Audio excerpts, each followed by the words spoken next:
Welcome to The Thriving Entrepreneur, where high performance and business strategy blend almost as perfectly as crepes and Nutella. Grab your headphones and your favorite flavored latte and tune in weekly as we talk about business, personal development, marketing, mindset, and everything in between. And now, your host, high performance coach, business strategist, and chocolate addict, Yasmin Inal. Hey Thrivers, welcome to another episode of The Thriving Entrepreneur. This is your host, Yasmin Inal, and I am joined today with a very special guest, someone that I met online and we became friends, Lydia Lee. She is the founder and corporate escape coach of Screw the Cubicle, a movement to inspire people to break free from the shackles of conventional work. From building businesses to forging freelance careers, she's already helped hundreds of talented professionals repurpose their skills to create better versions of their careers and become better versions of themselves. Now based in Bali, Indonesia, Lydia's been published in Forbes, the Huffington Post, been featured in Elle Canada and the Telegraph newspaper. Lydia, so great to have you here. Thank you so much for having me. Welcome. Yeah, so exciting. So it's evening for you. It's morning for me. Yes. It's great. I love it. I love it. That's the beauty of internet. We've never met in real life. We're always in different time zones and we're friends. I know. It's crazy when I tell people that, you know, all my close friends are online. They're like, okay. Right. Those who don't understand the entrepreneurial world. I know, right? Right, totally. Yeah, well, it's so great to be able to, you know, connect to someone who is living, you know, the laptop lifestyle, quote unquote, right? The digital nomad, because you're originally from Vancouver, Canada, right? So, and now you're in Bali. So I want you to take us all the way back because, you know, now you're in Bali, but take us back to your I guess, past before you became an entrepreneur. How did it start for you?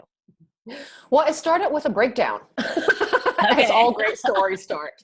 But, you know, I always say in every breakdown, there might be a breakthrough. And I'm happy to say that there has been a very happy breakthrough in that moment of, you know, very lowness part of my life. So I used to work in international education, but really, if you looked at my whole corporate resume, it probably looked like it was for 5 individuals. That's how much I jumped from one career to another, you know? So I think from a very young age, I was meant to be an entrepreneur because I would always get so bored at a job very quickly. But, you know, with my parents coming from Malaysia, you know, I was born in Malaysia originally. We migrated to Canada when I was 8 years old. It was kind of instilled and conditioned in my head that I had to do the right thing, right?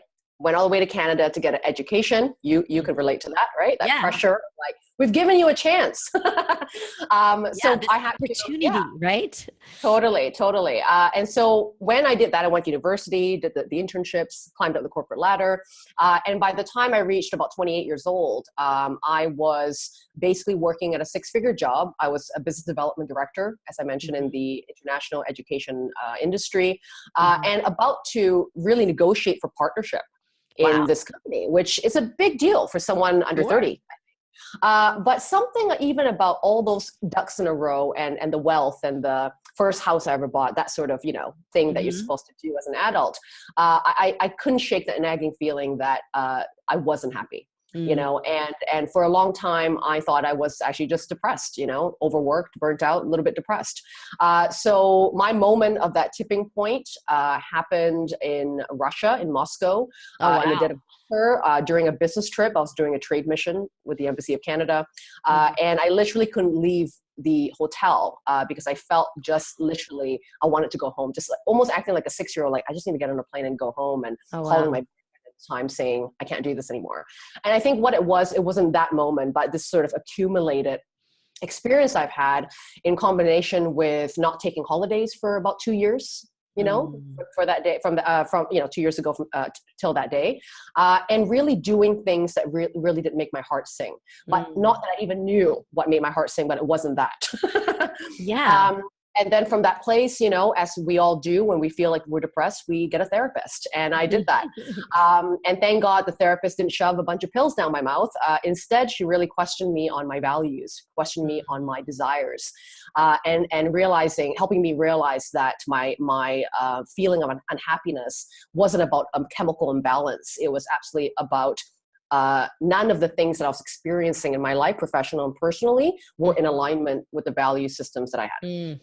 And that was my moment. I just love that, because I'm a big believer that it's not about achievement. For A players, we achieve things, right? We're go-getters, we do things, but it's about alignment.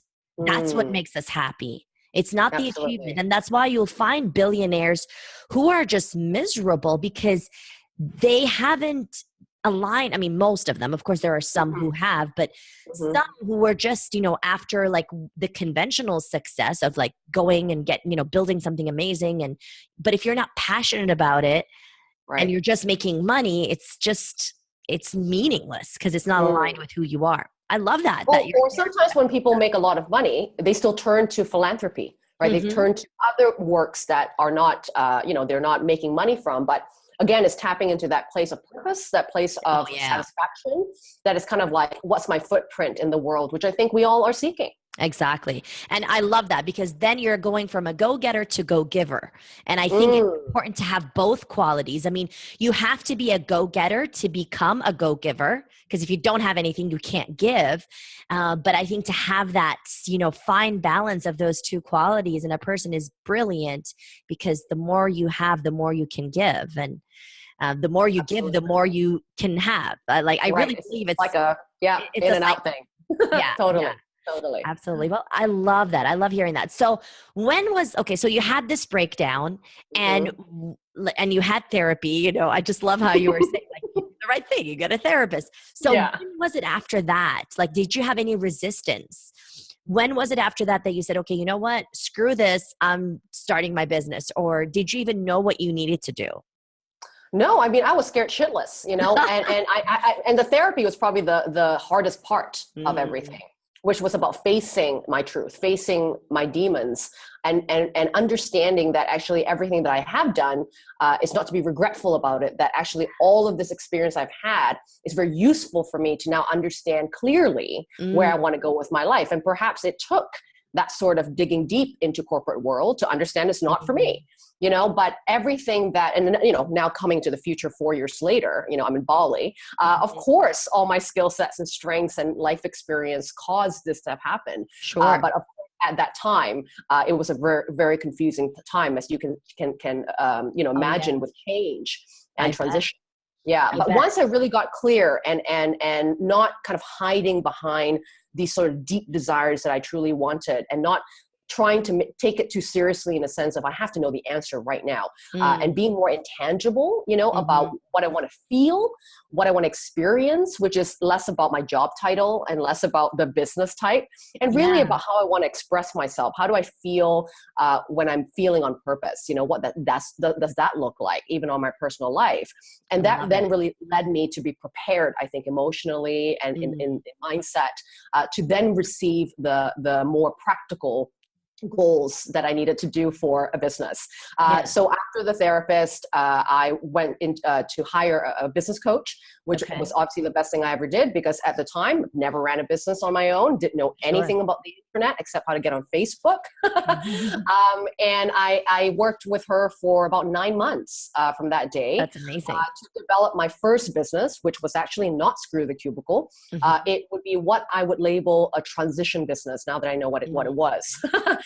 It was something to get me out of corporate, but something very similar in what I used to do. And it was the first door I had to enter through into entrepreneurship. I love it. What was it? I'm just curious.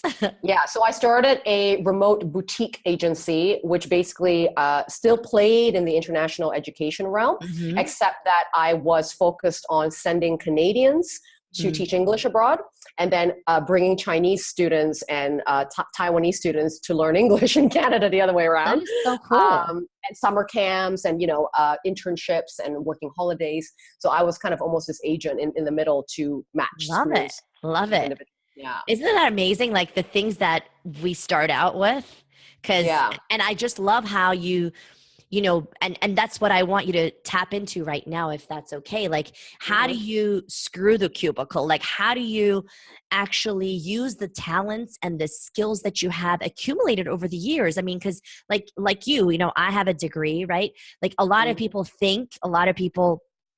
close friends and family members, when I first started my business, they were like, wow, like you have a master's in linguistics and teaching English. Like you're just going to like toss that aside and do this. Like that's just such a waste of, your Ivy League degree.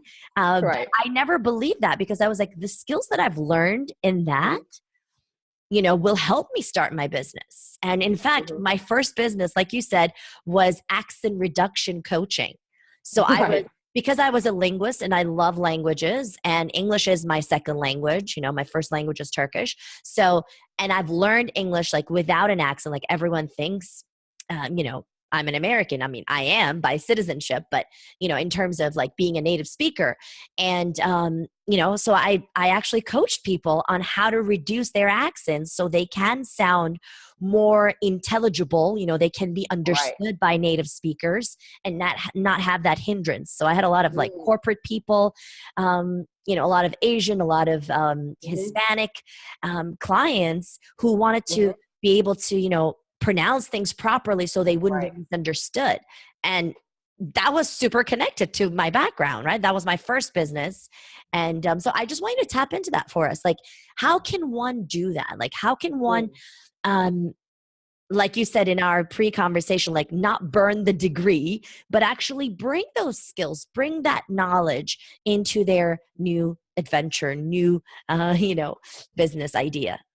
Yeah, absolutely. I think one of the things that I've really learned about, in the last 4 years working with people's skill sets and then discovering my own skill sets is about kind of breaking down the skills that we were paid to do, right? So for example, when someone says, I'm a project manager and that's what I know how to do.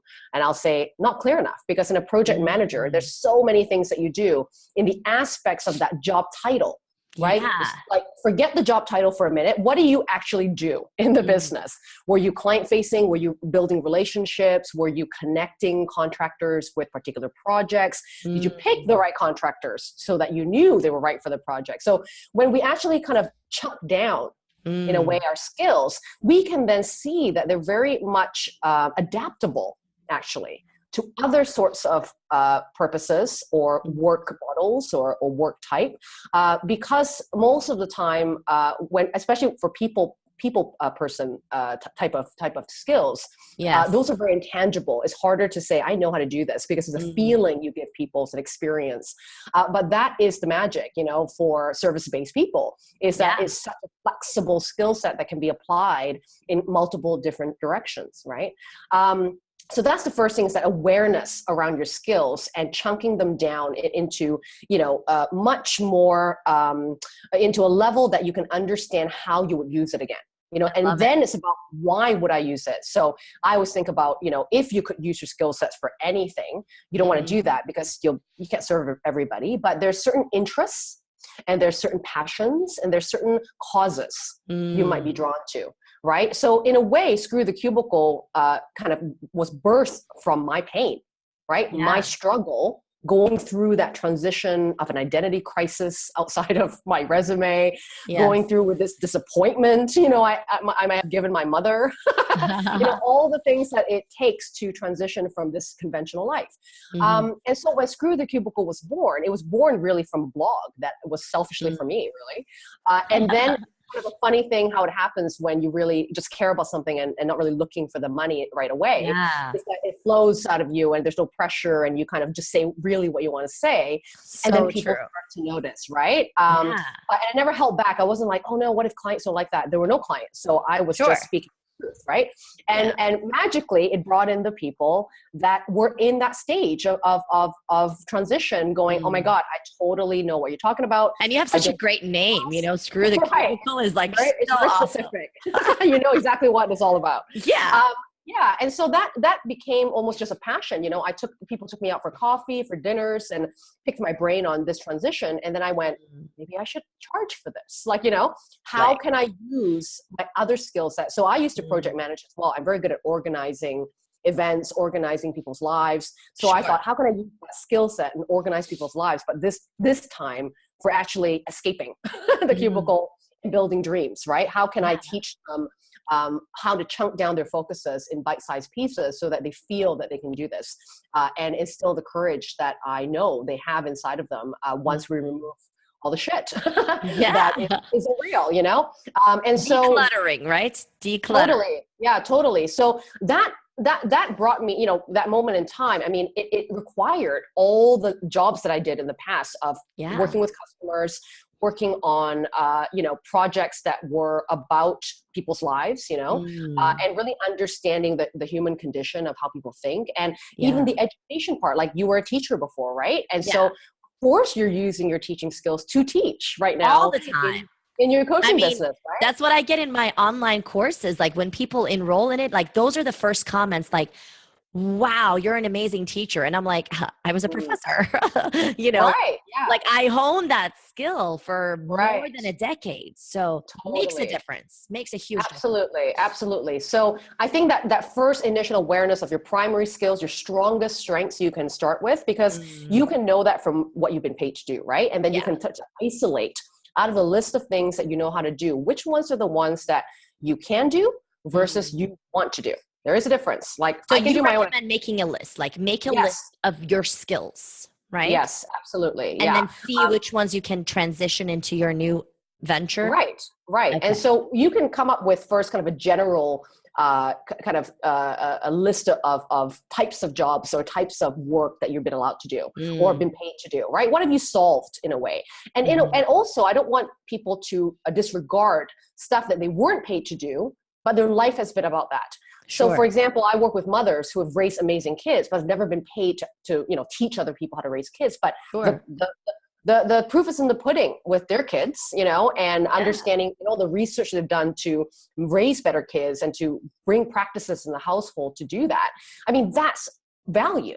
Sure. You spent how many years raising this child? That's your credibility. Yeah. You know, and if other mothers, other friends are going, how do you do this? How do you do that? That's a great indicator that you are known for that. You are recognized for that. So it's not just what's on your resume at times. It could be about your personal life. Sure. About what you've solved for yourself. Absolutely. Like, I have a client who is a professional organizer, and like, she became that because everybody was noticing like how organized she is, you know, her closets, her kitchen cabinets and everything. And she loves it. Like, she literally geeks out about stuff like that. You know, probably her favorite store is like the Container Store, you know? Right. So, right, exactly. And now she actually made that her business because she helps. I mean, there are so many people who don't know how to do it, or it's just not their passion. They probably hate organizing. So she started out like doing that, going to people's homes and organizing their stuff, and going to offices and organizing their stuff. Yeah, absolutely. And I think this question that's a bit more open-ended is saying, instead of asking yourself, what are your skills, is really, what do I know how to do that is going to be valuable to someone who doesn't know what I know and hasn't gone through the experience that I've gone through? Because the skills, in a way, are just tools. Absolutely. Right? If you're a teacher, it's a tool. If you know hypnosis, it's a tool. But it's how you apply that tool to a particular solution or result that then matters. To solve someone's problem. Totally. Absolutely. That's what a business is. It's built to solve problems. So what problem are you solving with what you know how to do? I love it. And then you can pick out and go, okay, what feels better? And this is all kind of instinctive in the beginning of time. What excites you? You know, what makes your heart sing? And then start to break that down even further and go, okay, I know how to raise children.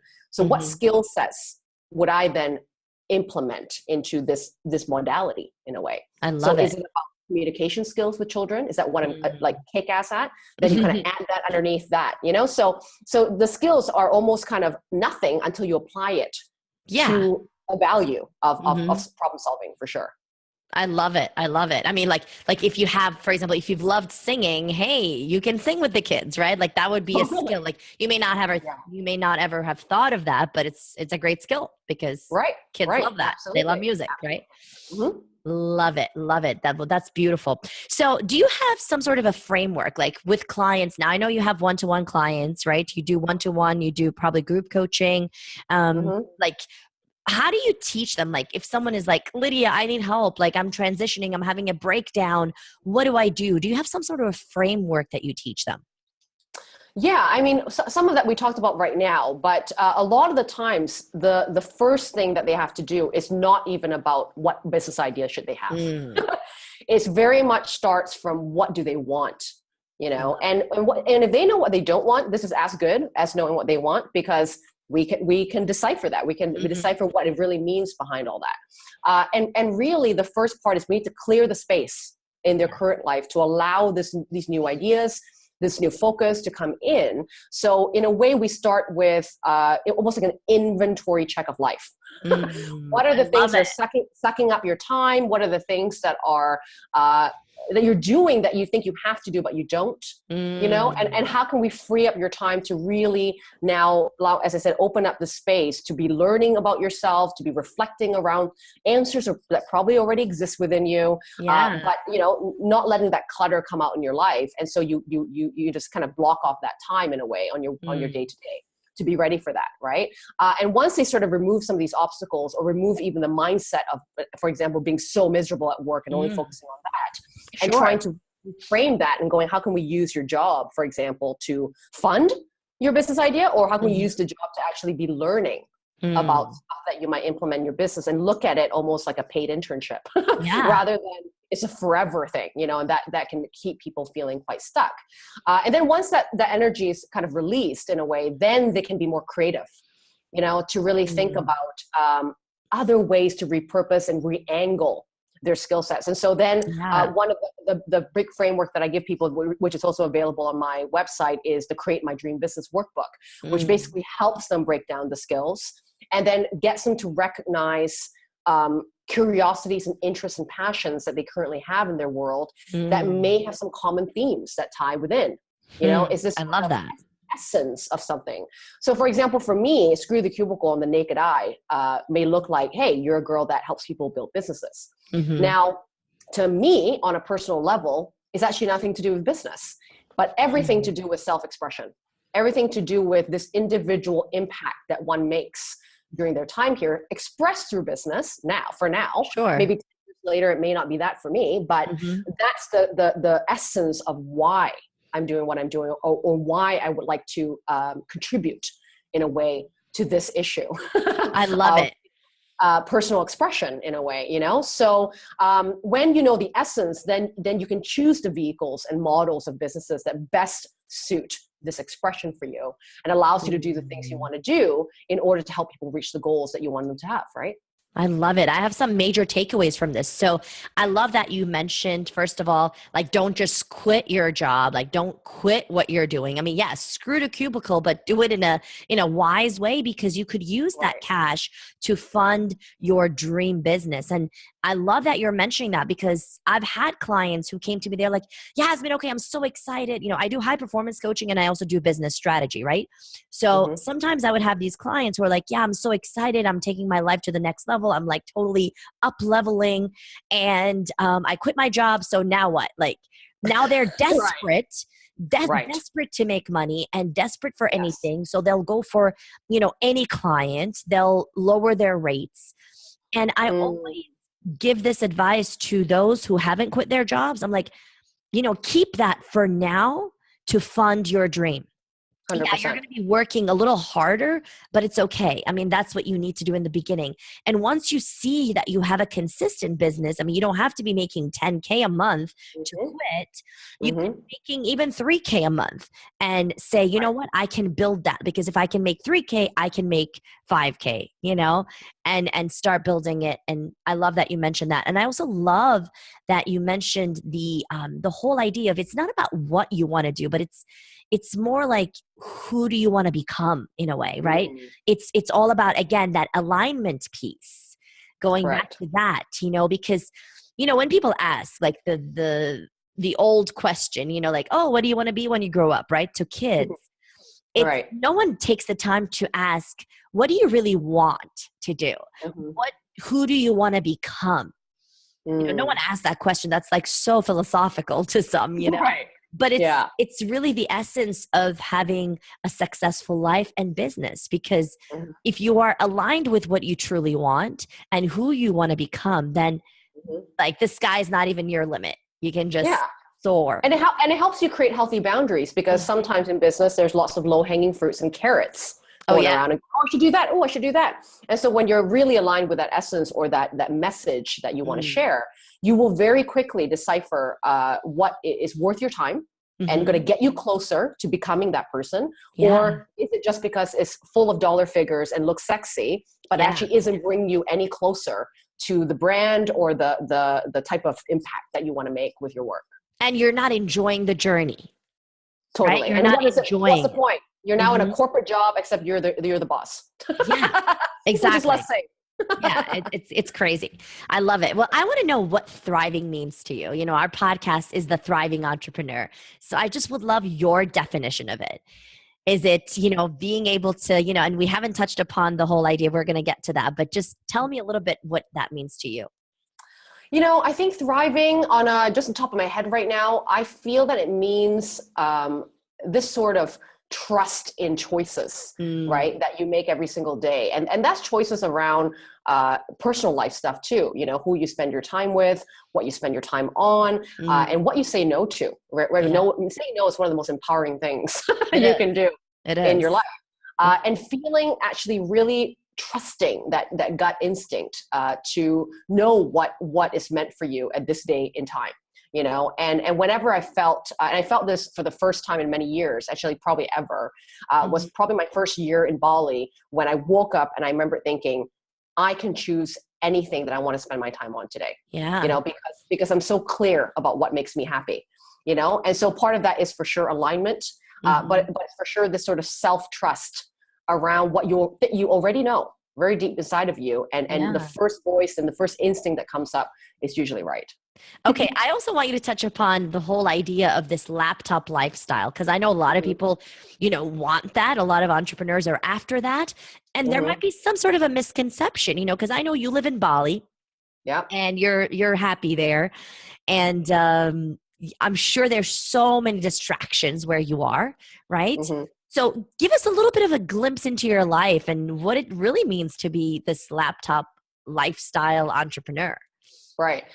You know, this whole thing seems sexy, right? It's like, wow, you work from a tropical paradise. I see you with coconuts all the time, you know, and also other brands that is about the laptop lifestyle really just features that a lot, doesn't it? Because it's a sexy thing to market. It's a good clickbait, you know, it's something that people want to click on when they see it on your Instagram.